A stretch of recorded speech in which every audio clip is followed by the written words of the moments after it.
بسم اللہ الرحمن الرحیم۔ افعال الناقصات، یہاں سے مصنف رحمۃ اللہ علیہ افعال ناقصہ کی تفصیلات بیان فرما رہے ہیں۔ کل افعال مقاربہ کا افعال قلوب کا ذکر ہوا تھا، تو اب یہاں سے افعال ناقصہ کو بیان فرما رہے ہیں۔ ما وضع لتقریر الفاعل علی صفت، کہ افعال ناقصہ وہ افعال ہیں جو فاعل کو کسی خاص صفت پر ثابت کرنے کے لیے وضع کیے گئے ہوں، جو فاعل کو کسی خاص صفت پر ثابت کرنے کے لیے وضع کیے گئے ہوں۔ مثلا جب آپ کہتے ہیں نا کانا زید عالمن، دیکھیں یہ نیچے مثال ہے، کانا زید عالمن، تو یہاں کانا نے زید کو زمانہ ماضی میں عالم ہونے کی صفت کے ساتھ خاص کیا ہے۔ معوضہ لتقریر الفاعل علی صفت، جو فاعل کو کسی خاص صفت پر ثابت کرنے کے لیے وضع کیے گئے۔ پھر مصنف رحمۃ اللہ علیہ نے افعال ناقصہ میں یہاں 19 افعال کا ذکر کیا ہے، جن میں سے 2 عموماً استعمال نہیں ہوتے، 17 عموماً استعمال ہوتے ہیں، 2 کبھی کبھی استعمال ہوتے ہیں۔ کانا، سارا، اسبحا، امسا، اصحا، ذلہ، باتا، آزا، آدا، غدا، راحا، مازاللہ، منفکا، ما فتح، ما برہا، اور ماداما اور لیسا۔ یہ 17 وہ ہیں جو عام طور پر استعمال ہوتے ہیں بطور افعال ناقصہ کے، جبکہ کبھی جا یہ بھی بطور فعل ناقص کے استعمال ہوتا ہے، جیسے ما جاءت حاجاتا کا، اس میں جاءت فعل ناقص ہے، یہ ضمیر اس کا اسم ہے جو اس ما کی طرف راجع ہے، اور حاجاتا کا یہ اس کی خبر ہے۔ اسی دوسرا ہے قعادہ، یہ بھی بطور فعل ناقص کا استعمال ہوتا ہے۔ قعادت کا انا ہر باتون، ایک دیہاتی نے اپنی چھری تیز کی اتنی زیادہ تیز کی، جب اس کی دھار کو دیکھا تو کہنے لگا قعادت کا انا ہر باتون، کہ اس کی دھار تو ایسی ہوگی ہے جیسے نیزہ ہوتا ہے، جیسے برچھا ہوتا ہے۔ تو یہاں قعادہ اور یہاں جاء یہ فعل ناقص ہیں، اور سارا کے معنی میں دونوں۔ ما سارا، سارت حاجتوں کا، سارت کا انا ہر وطن، تو یہ بھی بطور فعل ناقص کے استعمال ہوتے ہیں، لیکن یہ کبھی کبھی استعمال ہوتے ہیں۔ تدخلوا علی الجملۃ الاسمیۃ، سنے فرماتے ہیں کہ فعل ناقصہ جملہ اسمیہ پر داخل ہوتے ہیں، اور جملہ اسمیہ پر داخل ہو کر لإعطاء الخبر حکم معناہا، جملہ اسمیہ پر داخل ہوتے ہیں یعنی مبتدا خبر پر، تاکہ اپنے معنی کا اثر اس جملے کی جو خبر ہے نا اس کی طرف منتقل کر دیں۔ لإعطاء الخبر، خبر تاکہ خبر کو دے دیں اپنے معنی کا اثر، حکم اثر۔ لہذا ترفع الاول وتنصب ثانیہ، پہلا جو جز ہے یعنی مبتدا، اس کو رفع دیتے ہیں اور یہ اس کا ان کا فاعل بن جاتا ہے، اور دوسرا جو جز ہے جس کو خبر کہتے ہیں اس کو نصب دیتے ہیں، وہ ان کی خبر ہوتی ہے، حقیقت میں یہ مفعول ہوتا ہے۔ جیسے کانا زید قائمن، یا زید کانا کا فعل ناقص کا اسم ہے اور یہ فاعل ہے، اور قائمن اس کی خبر اور مفعول ہے۔ فکانا تکون ناقصتاً، مصنف رحمۃ اللہ علیہ یہاں سے افعال ناقصہ کی تفصیل فردن فردن بیان فرما رہے ہیں۔ افعال ناقصہ میں سے جو کانا ہے یہ ابتداءً 3 معنوں کے لیے آتا ہے، کانا ناقصہ، کانا تاما، کانا زائدہ، یہ تینوں معنی آگے آ رہے ہیں۔ یہ کہاں فکانا تکون و ناقصتاً، یہ دیکھیں تکون و تامتاً، اور اسی کے بعد اگلی عبارت میں آ رہا ہے وزائدتاً۔ تو کانا تاما، ناقصہ، تاما اور زائدہ۔ پھر کانا ناقصہ کے 3 معنی مصنف نے بیان کیے۔ نمبر 1 لثبوت خبر یا ماضیاً دائماً او منقطعاً، کہ کانا اپنی خبر کو زمانہ ماضی میں دوام کے ساتھ ثابت کرنے کے لیے، خواہ دوام حقیقی ہو، جیسے کان اللہ علیمن حکیمہ، کان اللہ غفور رحیمہ، یا انقطاع کے ساتھ ہو، یعنی بیچ میں ثابت تھی پھر ختم ہوگی، جیسے کانا زید غنیًا، زید غنی تھا۔ اور اب فقیر ہو گیا۔ نمبر 2 بیمانہ سارا، کانا سارا کے معنی میں، کانا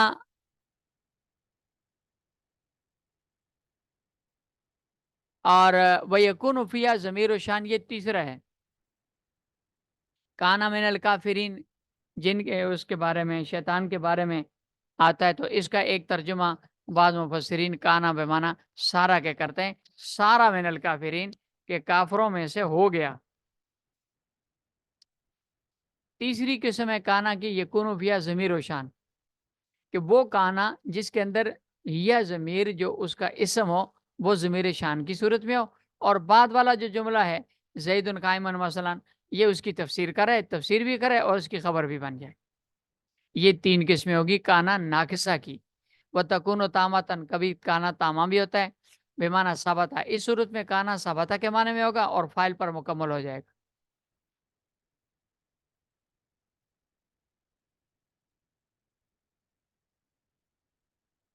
تیسری قسم ہے وہ زائدتن، کانا زائدہ، یعنی وہ زائدہ کہ وہ کانا کہ جو عبارت میں صرف خوبصورتی کے لیے ہے، اس کو حذف کرنے سے معنی میں، ترکیب میں کوئی فرق نہیں پڑتا، اس کو کانا زائدہ کہتے ہیں۔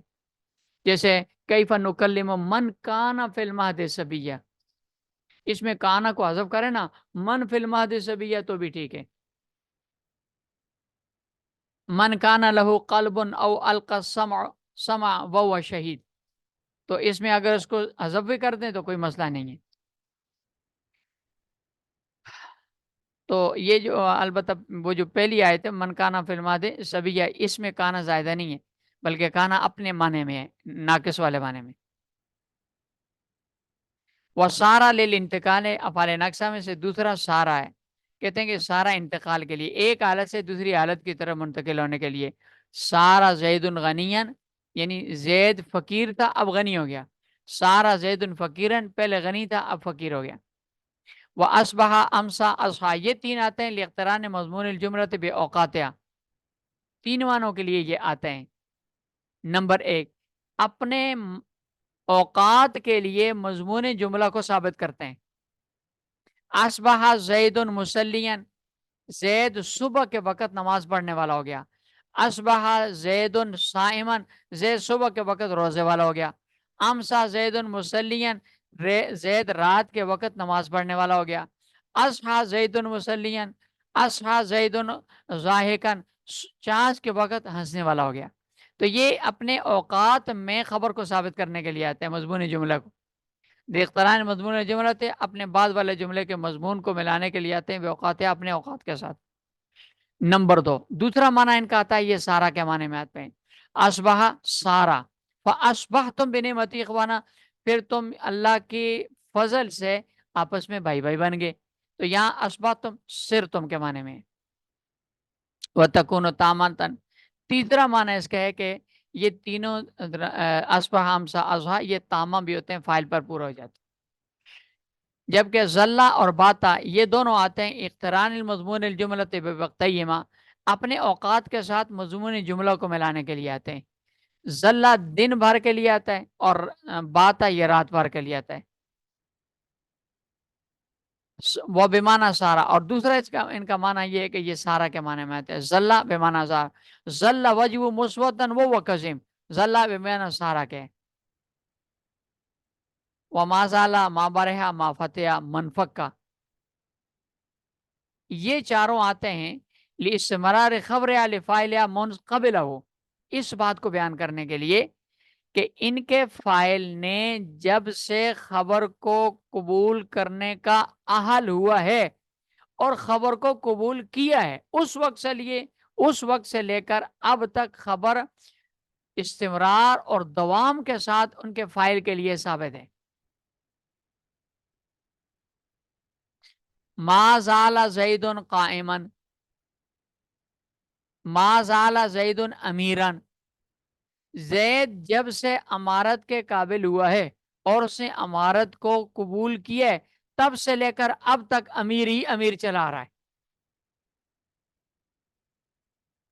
وَيَلْزَمُهُمَا النَّفْيُ، مصنف رحمۃ اللہ فرماتے ہیں کہ ان میں ما زالا ما برہا ما فتح منفقہ، ان میں حرف نفی کا آنا ضروری ہے.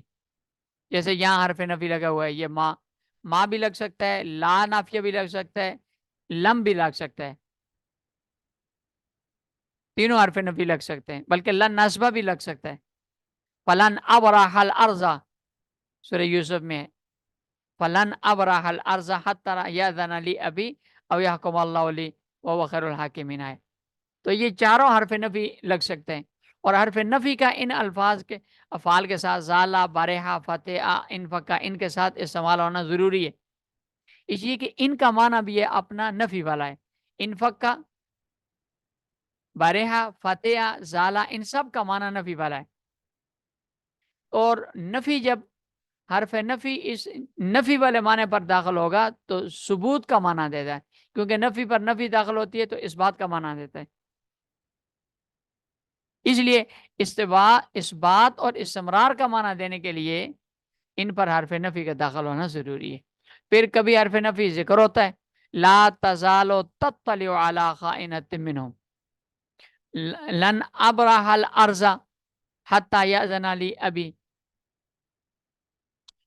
اور یا پھر کبھی حذف بھی ہوتا ہے، جیسے تفتو تلائے تفتو تذکر یوسفا، یہاں تفتو سے پہلے حرف نفی حذف ہے، اصل میں لا تفتو ہے. مادامہ لتوقیت امر بمدت ثبوت خبریہ لفائلیا، کہتے ہیں کہ مادامہ آتا ہے اس بات کے لیے لتوقیت امر بمدت ثبوت خبریہ لفائلیا، کہ ایک کام کی مدت متعین کرنے کے لیے کہ جب تک خبر فائل کے لیے ثابت ہے اس وقت تک یہ کام ہوتا رہے گا. اور پھر یہ چونکہ ما مصدریہ ہے، یہ ما مصدریہ ہوتی ہے، اور داما کو اسے مصدر کے معنی میں کرتی ہے، داما کو مصدر کے معنی میں کرتا ہے، یہ وقت ان کے معنی میں ہوتی ہے، لہذا یہ ظرف ہوتی ہے. اور ظرف ہونے کی وجہ سے چونکہ یہ مستقل کلام نہیں ہوتی، اس لیے مستقل بنفسی نہیں ہوتی، ظرف کو متعلق کی ضرورت ہوتی ہے، لہذا یہ اپنے سے پہلے ایک جملے کی محتاج ہوتی ہے. جیسے مثال کے طور پر اجلس ما دام زید جالسن، اب ما داما کے بعد زید جالسن، داما کی اسم خبر ہے، تو یہ ما داما یہ مدت ان کے معنی میں، یہ وقت ان کے معنی میں، لہذا اس سے پہلے اجلس آ گیا. اجلس ما دام زید جالسن، اس وقت تک بیٹھو جب تک زید بیٹھا ہوا ہے. تو متکلم نے مخاطب سے بیٹھنے کے وقت کی مدت متعین کر دی کہ جب تک زید کے لیے قیام ثابت ہے اس وقت تک تم بھی بیٹھے رہو. مادامہ آتا ہے لتوقیت امر، کسی امر کی وقت متعین کرنے کے لیے، بمدت اتنی مدت تک ثبوت خبر لفاعلہ جب تک خبر فائل کے لیے ثابت ہوتی ہے. ومن ثم اسی وجہ سے احتاج الی کلام اپنے سے پہلے ایک مستقل کلام کا محتاج ہوتا ہے. لأنہ ظرف، اس لیے کہ یہ ظرف ہوتے ہیں. ولیسا لنفی مضمون الجملۃ حالا، فرماتے ہیں کہ لیسا جو ہے یہ مضمون جملہ کی نفی کرنے کے لیے آتا ہے. پھر آگے دو قول ہیں نحویوں کے کہ یہ تمام زمانوں میں مطلقاً نفی کرنے کے لیے آتا ہے یا زمانہ حال میں نفی کرنے کے لیے آتا ہے. تو علامہ زمخشری کا قول یہ ہے کہ یہ زمانہ حال میں نفی کرنے کے لیے آتا ہے. مصنف رحمۃ اللہ فرماتے ہیں لیس لنفی مضمون الجملۃ حالا، کہ لیسا یہ مضمون جملہ کی نفی کے لیے آتا ہے اور زمانہ حال میں نفی کرتا ہے. اور جیسے لیس زید قائمن، اس کا معنی ہے زید فی الحال قائم نہیں ہے. وقیل مطلقاً، یہ امام سیبوی کا قول ہے. امام سیبوی رحمۃ اللہ فرماتے ہیں مطلقاً یہ تینوں زمانوں میں نفی کرتا ہے مضمون جملہ کی، حال میں بھی ہے، مستقبل میں بھی ہے اور ماضی میں بھی ہے. وَيَجُوزُ تقدیم اخبارها كلها على اسمائها، مصنف رحمۃ اللہ علیہ فرماتے ہیں. اچھا، یہاں مصنف رحمۃ اللہ علیہ نے کانا سارا کے بعد اصبح امسا اصحا ذلہ باتا، آگے آزا راہا آدھا غدا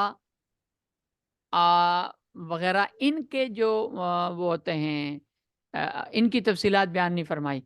اس کی وجہ یہ ہے کہ یہ کانا کی طرح ہے، یہ کانا کے ملحقات میں سے ہیں. جو حکم کانا کا وہی حکم ان کا بھی ہے، اس لیے نہیں ذکر کیا. پھر ان تمام افعال ناقصہ کی خبر کو ان کے اسم پر مقدم کرنا جائز ہے اور بالاتفاق جائز ہے. کانا قائمن زیدن، سارا غنین زیدن کہنا جائز ہے. باقی آگے خود ان اسماء پر یہ افعال ناقصہ پر مقدم کر سکتے ہیں یا نہیں کر سکتے. اس اعتبار سے مصنف فرماتے ہیں ویت فی تقدیم علیہ اعلی ثلاثت اقسام، کہ افعال ناقصہ پر خبر کو مقدم کرنے کے حساب سے افعال ناقصہ کی 3 قسمیں. قسم یجوز، ایک قسم وہ ہے کہ جس میں خبر کو فعل ناقص پر مقدم کرنا جائز ہے، اور وہ 11 افعال ہیں جو کانا سے لے کر راہا تک آتے ہیں. کانا، سارا، اسپا، امسا، اصحا، زلہ، باتا، آزا، آزا، آدا، غدا، راہا. ان سب میں فعل ناقص پر بھی اس خبر کو مقدم کرنا جائز ہے، کیونکہ یہ افعال ہیں. اور جس طرح عام افعال میں مفعول بھی کو مقدم کرنا جائز ہے، جیسے یا کا نعبد و یا کا نستعین میں، تو یہاں پر بھی جائز ہے، کیونکہ ان کی جو خبر ہے یہ حقیقت میں مفعول بھی ہوتی ہے. نمبر 2، قسم لا یجوز. دوسری قسم وہ ہے جن کی خبر کو ان کے اسم پر اس پر ان افعال پر مقدم کرنا جائز نہیں ہے. اور یہ وہ 5 الفاظ ہیں جن کے شروع میں ما آتا ہے: ما زالا، ما برہا، ما فتح، منفکا اور ما داما. ان 5 میں خبر کو مقدم کرنا ان الفاظ پر جائز نہیں ہے، اس لیے کہ شروع میں جو ما ہے نا، یہ ما 4 میں نافیہ ہے. ما زالا، ما برہا، ما فتح، منفکا، ان میں نافیہ ہے، اور ما داما میں ما مصدریہ ہے. ما نافیہ ہو یا مصدریہ ہو، یہ صدارت کلام کو چاہتے ہیں کہ ہم کلمے کے شروع میں آئیں. اگر ان افعال پر اس کو مقدم کر دیں خبر کو، تو ان کی صدارت کلام فوت ہو جائے گی، اس لیے ان افعال پر مقدم کرنا جائز نہیں ہے. البتہ امام ابن کیسان ما داما کے علاوہ باقیوں میں اختلاف کرتے ہیں. ما داما میں ان کے نزدیک بھی مقدم کرنا جائز نہیں ہے، کیونکہ ما مصدریہ یہ صدارت کلام کو چاہتے ہیں. لیکن باقی جو 4 ہیں ان میں ان کے نزدیک چونکہ نفی والا معنی ختم ہو کے اس بات والا معنی آ گیا ہے، تو معنی کے اعتبار سے گویا نفی موجود ہی نہیں ہے، لہذا مقدم کرنا جائز ہے. لیکن جمہور کے نزدیک جائز نہیں. وقسم لا یجوز، اور ایک قسم وہ ہے کہ جس میں جائز نہیں مقدم کرنا. یہ وہ ہیں جن کے شروع میں ما آتی ہے، خلاف ابن کیسانہ فی غیر مادامہ، برخلاف ابن کیسان رحمۃ اللہ علیہ کے، اور وہ بھی مادامہ کے علاوہ باقیوں میں. قسم مختلف فی، یہ تیسری قسم کے وہ افعال ہیں جن میں اختلاف ہے. بعض کہتے ہیں کہ مقدم کرنا جائز ہے، بعض کے نزدیک مقدم کرنا جائز نہیں ہے. اور وہ کیا ہے فعل؟ یہ لیس ہے.